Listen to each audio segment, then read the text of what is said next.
Bienvenue à cette étude Une vie motivée par l'essentiel. Aujourd'hui, on va parler du service. Donc c'est le quatrième essentiel. Ça, c'est un peu le chemin. Et ce chemin nous amène aujourd'hui à parler du service comme une manière de grandir aussi dans cette maturité. C'est l'étape qui suit. Donc le service. Qui est le quatrième objectif. Et peut-être on pourrait commencer par lire dans la Bible, dans l'évangile de Luc, au chapitre 10. C'est une parabole bien connue que Jésus utilise pour nous parler du service, c'est celle du bon samaritain. Donc voilà, donc on va lire ensemble ce texte. Jésus prit la parole et dit : Un homme descendait de Jérusalem à Jéricho.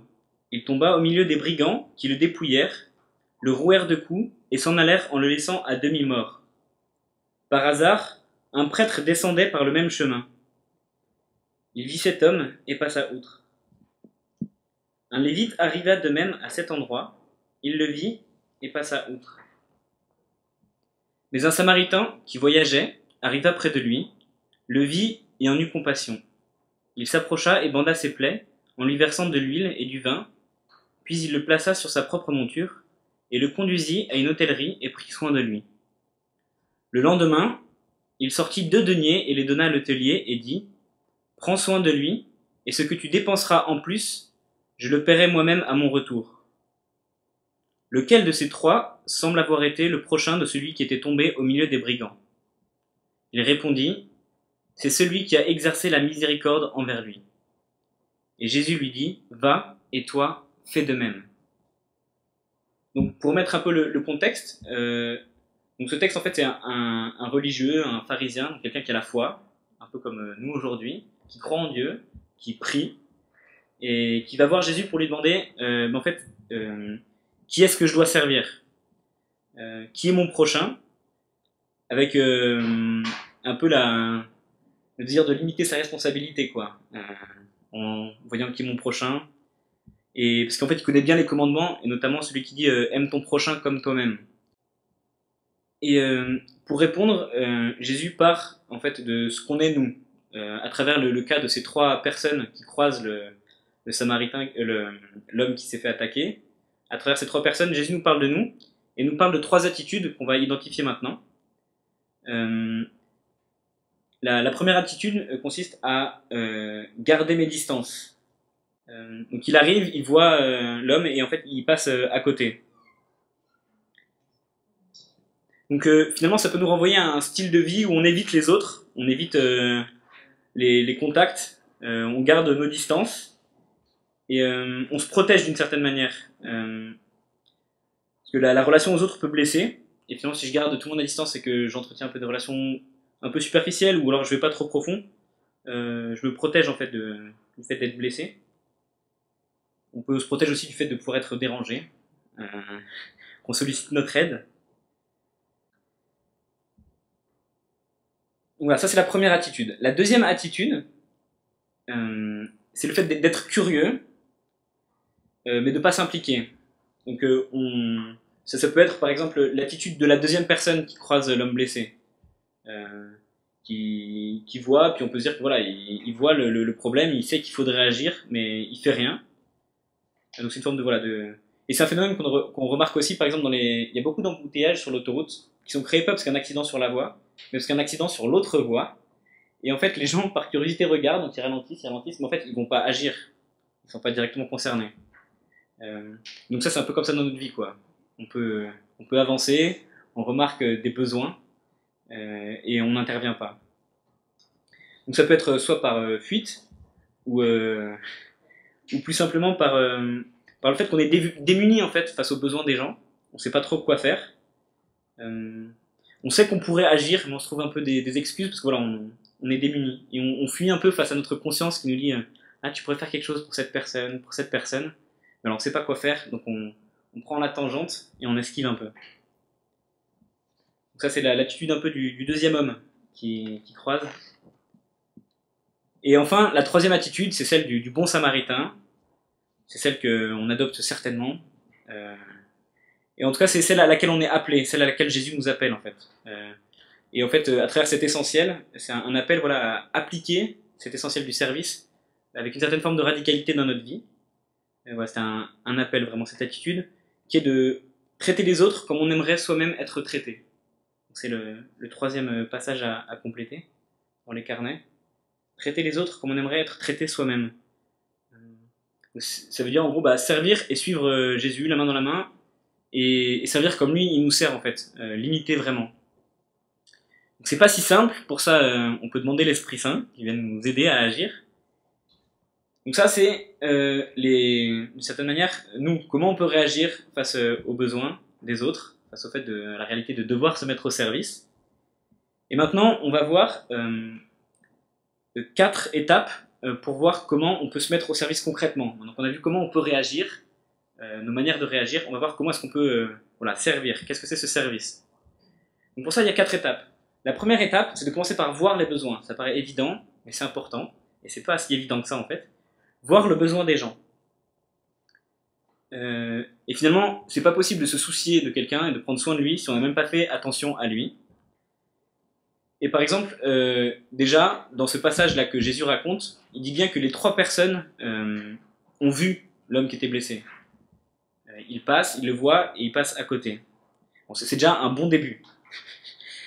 Et d'une certaine manière, ils peuvent être en avance sur nous quand on passe à côté des gens et qu'on fait même pas gaffe à leurs besoins. Et en fait, on va parfois aussi trop vite. Travail, on a tout ce qu'on a à faire, et on n'est pas très attentif aux gens. C'est notre rythme, on est trop rapide et on voit pas. Et voilà, parce qu'on est. Et pour illustrer ça, c'est par exemple, imaginez vous devez partir en voyage et vous avez le choix du moyen de transport.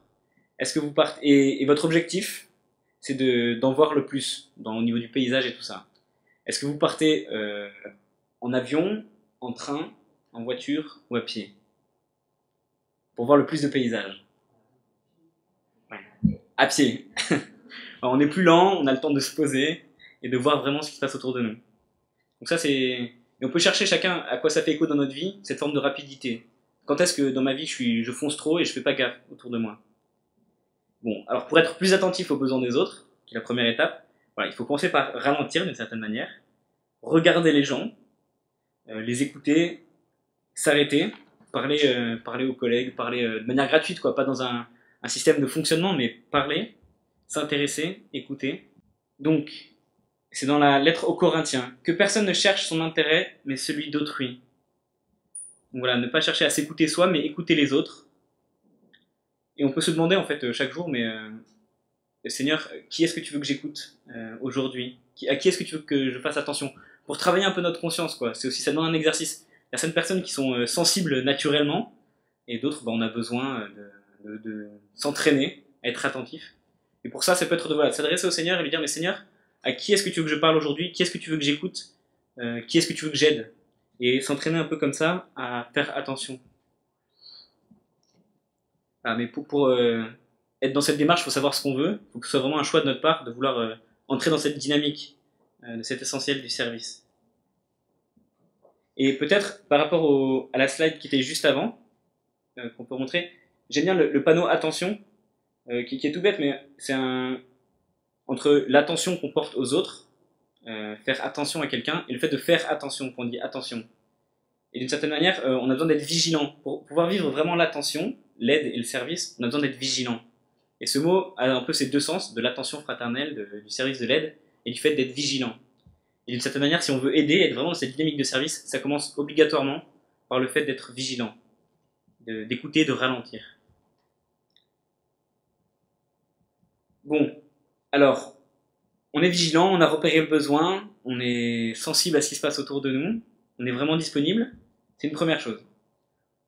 Le deuxième point, c'est de compatir. Ça suffit pas de reconnaître le besoin, il faut vraiment être touché au cœur par le besoin de l'autre. Dans le verset 33 du texte qu'on a lu, on dit que quand le Samaritain voit l'homme blessé, il a pitié de lui. Et c'est à partir de là qu'il va pouvoir agir après. Il commence par avoir pitié de lui. Et voilà. pareil, là, on est tous plus ou moins sensibles, on se laisse tous plus ou moins rejoindre par ce que vivent les autres, on a plus ou moins la capacité à ressentir les émotions des autres, leurs peines, leurs besoins. Bon, et on peut se demander comment est-ce qu'on peut augmenter notre capacité à compatir, être plus sensible. Oui. Ça se passe aussi dans le regard. D'abandonner nos préjugés sur les autres, sur tel collègue, sur telle personne de ma famille, de faire des suppositions. Par exemple, les Samaritains et les Juifs, ils se détestaient. C'était que ce soit au niveau politique, religieux ou même de la race, ils étaient différents. Et voilà, ils se détestaient. Et pourtant, le Samaritain a vu au-delà. Il a laissé tomber les préjugés et il a vu au cœur, quoi. Vraiment, cet homme l'a touché. Celui qui était blessé, ça l'a touché. Et voilà, et Jésus en fait un peu le héros de l'histoire, quoi. Donc on peut s'inspirer de ça. Et finalement, pareil, dans notre vie de tous les jours, on peut repérer les gens. Voilà, on a plus de mal avec eux parce qu'on dans notre regard, on a des a priori, des préjugés. Un collègue ou tel un frère, quelqu'un de la famille. Voilà. Et pour commencer à compatir, voilà, il faut casser ses préjugés comme le Samaritain. Et en fait, tout ça parce que derrière chaque personne, derrière chaque besoin, il y a une histoire qui peut être blessée, qu'on ne connaît pas. Et finalement, le Samaritain, il a pas tiré des plans sur la comète en disant ouais, mais ce gars-là qui est blessé, il aurait pu faire plus attention. Et il a peut-être cherché d'ailleurs, parce qu'il a cherché la bagarre. Ouais, il aurait pu. Et non, en fait, lui, il a regardé directement au cœur. Et voilà. Et donc derrière chaque situation comme ça, il y a une histoire. Le collègue qui me gonfle profondément, derrière, il y a une raison. Il est certainement blessé. Et c'est ça qu'il faut voir. Et c'est ça qui va susciter en moi le désir de l'aider, ou le désir de l'écouter. Ça peut passer par des choses bêtes, hein, mais on va casser les préjugés et regarder l'histoire qu'il y a derrière, la blessure qu'il peut y avoir. Et Dieu se sert aussi des personnes qu'on a autour de nous comme des petites occasions de nous faire grandir aussi. Telle personne qui m'embête profondément au boulot ou dans la famille, c'est peut-être un lieu où le Seigneur veut que je travaille pour me rendre plus grand, plus mature. Voilà. Donc dans la lettre aux Corinthiens, Paul dit Dieu nous console dans toutes nos afflictions, afin que par la consolation que nous recevons nous-mêmes de la part de Dieu, nous puissions consoler ceux qui se trouvent dans toutes sortes d'afflictions. Donc ça, pour terminer sur cette part de la compassion, en fait la compassion, elle part nécessairement de l'amour qu'on a reçu d'abord de Dieu. On peut difficilement aimer quelqu'un si nous-mêmes on n'est pas aimé. On peut difficilement consoler quelqu'un si nous on n'est pas déjà consolé en paix avec soi-même. Donc voilà. Ensuite, la troisième étape, on a vu le besoin, ça nous a touché profondément au cœur. Bon, mais ça suffit pas, parce que le Samaritain, quand il passe à côté, il aurait pu être ému, et se dire ah le pauvre, vraiment il est blessé, il a besoin de moi, vraiment j'ai pitié de lui, mais bon je peux rien faire, donc je m'en vais. Bon, c'est pas l'attitude. Donc une fois qu'on est touché de compassion, il faut quand même passer à l'action. Et c'est pas toujours si simple que ça. Donc saisir l'occasion de répondre aux besoins. Donc pour ça, il ne faut pas remettre à demain ce qu'on peut faire déjà sur le moment. Et ça nous ouvre aussi sur une dimension de l'amour qu'on méconnaît parfois, et sur le fait que l'amour, c'est pas forcément quelque chose qu'on ressent, c'est quelque chose qu'on fait. L'amour et la foi, pour ça, c'est un peu similaire, c'est un acte. Enfin, ça peut commencer par du ressenti. Par exemple, là, l'acte d'amour commence par la compassion. Alors, on voit le gars blessé, on dit ah vraiment on est touché au cœur, on voit l'histoire blessée qu'il y a derrière, on peut appliquer ça dans notre vie. Voilà, c'est du ressenti. Mais l'amour, c'est pas seulement ça, sinon c'est pas suffisant. Il faut agir derrière. Et l'amour, c'est un acte en fait, vraiment. Donc on aime quand on agit. Et pareil pour la foi. On a la foi quand on agit dans la foi. C'est pas seulement j'ai le sentiment que j'ai la foi. Et ça nous aide en fait pour passer à l'action. Donc voilà, on aime vraiment quand on agit et on sert vraiment pas quand on se dit on s'imagine en train de servir, mais quand on agit vraiment et qu'on vient en aide. Et pour ça, le Samaritain, il a mis les mains dans la pâte. Il a pris l'homme blessé, il devait être plein de sang ou dégoûtant, tout ça. Bon, il a pris avec ses mains, il a utilisé ses vêtements pour le soigner. Il a pris ce qu'il avait sur lui, il s'y est collé quoi. C'est passer à l'action. Dans les Proverbes, on lit « Ne refuse pas un bienfait à ceux qui y ont droit quand tu as le pouvoir de l'accorder. » Donc on est en situation de pouvoir aider, il faut agir. Et pas repousser à plus tard. Par exemple, une chose bête, mais parfois il y a des gens qui se confient à nous, des amis ou des frères dans la foi, et qui nous disent voilà, il y a des situations difficiles que je vis au boulot, dans ma famille, avec mon conjoint, ma conjointe. Et souvent on peut avoir tendance à dire bon je vais prier pour toi, vraiment je vais prier pour toi. Peut-être l'attitude c'est à ce moment-là, pour illustrer ça, de dire mais non, bah, je prie pour toi maintenant, on prie maintenant. C'est tout bête, mais c'est ça, c'est on passe à l'action. Et sans ça, bah, il n'y a pas de service. C'est tout bête, mais voilà. Donc l'amour est un acte et le service est forcément un acte. Donc voilà, je dois être prêt à être interrompu. Et l'amour est souvent inopportun. Et servir prend du temps. Et finalement, le don de nous-mêmes, servir c'est aussi se donner. On entend souvent ça, c'est se donner. Et à travers ça, on peut entendre que le don de nous-mêmes, il se trouve aussi dans les mains des autres. C'est-à-dire que si on était tout seul, on n'aurait personne à servir, personne à aider. Là, le don de nous-mêmes se trouve dans les mains des autres, des gens qui vont nous interpeller, des situations auxquelles on va être confronté. Voilà. Donc pour ça, il faut être disponible et accepter d'être dérangé. Et pour ça, il y a un mot qui exprime bien ça dans le texte qu'on a lu, c'est que les gens passent par hasard. Par hasard. Le prêtre du temple, au début, il passe par hasard. Et voilà. Et ce qui peut passer... c'est ce qu'on disait tout à l'heure, voilà, ça, c'est que les occasions de servir, de passer à l'action, ça peut apparaître par des distractions ou par des choses qui viennent nous déranger dans notre train-train quotidien. Mais en fait, c'est peut-être des rendez-vous de Dieu pour nous. Donc, accepter de se laisser déranger. Et Dieu peut être voilà, la source de ces distractions. Et enfin, aussi, parfois on a des peurs. Non, je vais pas aller vers lui, ou je vais pas faire ça, parce qu'après ça va aller trop loin. Ou j'ai peur de me découvrir, j'ai peur de cette personne, elle va penser ça, tout ça. Donc allez, laissez tomber ces peurs, quoi.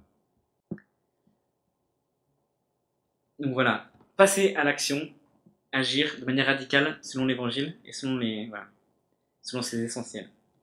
Bon, donc on a vu que pour se mettre au service, il faut repérer le besoin, être motivé par l'amour et la compassion qui vient de Dieu à travers la prière et tout ça, passer à l'action malgré tout ce que ça coûte, et enfin, d'une certaine manière, dépenser ce qu'il faudra, qui est la quatrième étape, pas forcément d'un point de vue financier, mais servir ça coûte. C'est pas facile, ça demande un investissement. Et voilà, et Dieu nous invite à donner ce qu'il faudra. Le Samaritain, il a pas compté quoi. Il a pas dit bon, je t'amène à l'hôtellerie et je pars après. Il a amené l'homme à l'auberge, il a pris soin de lui, il a peut-être veillé toute la nuit, il a soigné, et le lendemain il donne même de l'argent, et il dit si jamais ça coûte plus, je te donnerai plus à l'aubergiste. Voilà. Se mettre au service, c'est pas la voie de simplicité, c'est une voie exigeante. Et en même temps, c'est ce qui donne du sens à notre vie concrètement. Et finalement, le Samaritain, il n'avait rien à gagner. Il n'avait rien à gagner. Et, enfin, ça lui a pris du temps. Il n'a pas gagné d'argent, il n'a pas... Et finalement, ce que ça nous coûte, ça on peut l'appliquer aussi dans la vie de tous les jours, ce que ça nous coûte d'aller parler à telle personne qui nous gonfle, ce que ça nous coûte de prendre du temps pour écouter telle personne, c'est concret. Ce que ça nous coûte, c'est un peu la marque de l'amour. C'est le signe qu'on est vraiment en train d'aimer. Si ça ne nous coûtait pas, peut-être on se fait plaisir, ou peut-être... le fait que ça coûte, c'est vraiment le signe et la marque qu'on aime. Et c'est un peu la mesure de l'amour dont on aime. Si ça nous coûte vraiment, c'est vraiment un gros acte d'amour et qu'on fait vraiment. Donc ça coûte. Mais ça vaut le coup de répondre à cet appel, à cette radicalité. C'est le sens de notre vie, c'est cet essentiel, ce quatrième essentiel à mettre en place. Et on a toujours quelque chose qu'on peut faire ou donner dans n'importe quelle situation. Ça veut pas dire sauver la vie de la personne. Il y a un truc qui peut nous aider aussi à passer à l'action et à servir, c'est de se dire que dans toute relation, dans toute situation, c'est pas nous qui allons sauver, c'est pas nous qui allons donner finalement l'aide ultime, c'est Dieu qui va vraiment aider, qui sera vraiment la réponse à la fin. Nous, on doit être juste un peu le canal, être disponible pour agir et le laisser agir lui. Et ça déstresse un peu si on se dit c'est Dieu qui doit l'aider. Bon, c'est lui qui a la responsabilité. Nous, on fait tout ce qu'on a à faire, et après, c'est lui qui prend en charge, quoi. Dans la lettre Galates, saint Paul dit « Ainsi donc, pendant que nous en avons l'occasion, pratiquons le bien envers tous, et surtout envers les frères dans la foi. » Donc voilà, pour terminer, on peut se poser cette question, un peu personnelle. Mais est-ce que je suis passé à côté de quelqu'un dans le besoin cette semaine ou récemment? Quel que soit le type de besoin, que ce soit psychologique, moral. Est-ce que je suis passé à côté de quelqu'un qui avait besoin de moi? On peut faire un peu comme ça une rétrospective de la semaine qu'on a passée. Peut-être que je savais pas que cette personne était dans le besoin. Je connaissais pas sa souffrance parce qu'elle n'était pas physique. J'étais peut-être trop occupé ou trop pressé pour faire attention. Voilà, on peut se remémorer ça et se dire que voilà, c'est quand on a l'occasion qu'il faut agir. Après, c'est trop tard. Et peut-être pour élargir enfin et conclure sur le service, là c'est vraiment l'attitude qui doit nous habiter un peu pour servir. Ça détaille pas tous les types de services qui existent, mais c'est un peu ce par quoi on doit être habité et ce par quoi on doit passer pour servir. Et après, il y a plein de manières de servir et des manières d'appliquer ce message de manière concrète. Ça peut être de regarder autour de vous les besoins, soit dans les relations, soit peut-être aussi dans l'église, dans la paroisse, ou quels sont les besoins. Et puis que ce soit l'amour qui nous motive à nous mettre au service et à répondre à ces besoins. Et de saisir ces besoins comme un appel personnel, quoi. Donc il y a plein de domaines où ce serait peut-être urgent que chacun puisse s'investir et trouver du sens aussi pour nous. Voilà, on peut intérieurement réfléchir soi-même dans sa vie, maintenant, en prenant 2 secondes. Quel est le lieu où je peux servir aujourd'hui?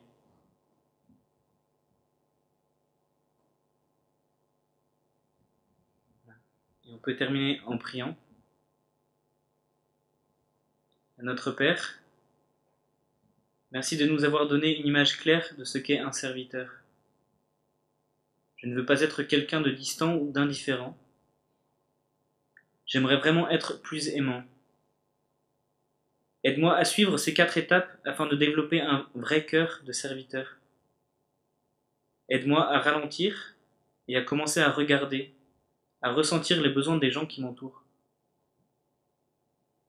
Aide-moi à mieux écouter afin que je puisse compatir avec les gens. Lorsqu'un imprévu arrive, aide-moi à le considérer comme une occasion de servir. Aide-moi à vouloir prendre davantage de risques et à aller à l'encontre de mes peurs afin d'aider les autres. Dès aujourd'hui, je me mets à ta disposition afin de montrer ta compassion, ta bonté et ton amour aux autres. Amen.